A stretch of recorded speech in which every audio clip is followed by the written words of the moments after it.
Welcome to Samba Samba. Enjoy the video.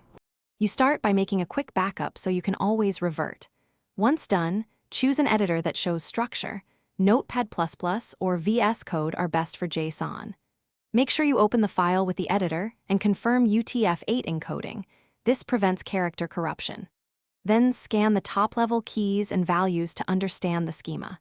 You're now ready to make targeted edits rather than random typing, which reduces syntax errors and speeds up validation later. You should edit with structure in mind. Use syntax highlighting and folding to navigate nested objects. Make changes one key or array at a time, and then run the editor's validator. This catches missing commas and bad quotes. If you need bulk changes, use search and replace with regular expressions, but preview matches first. Also use multi-cursor for repetitive edits. These practices cut mistakes and keep the file parsable. If a linter flags an error, fix the exact line it highlights. You finish by saving the file with UTF-8 encoding and then testing it in the consuming application or by running a quick parser like Node-e-Json.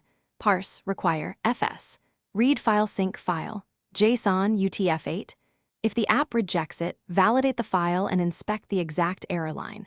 Make sure to check for trailing commas, stray quotes, or improper encoding. As a troubleshooting tip, if fixes aren't working, restore the backup and apply smaller, incremental edits to isolate the issue. Thanks for watching. Consider subscribing if we helped you.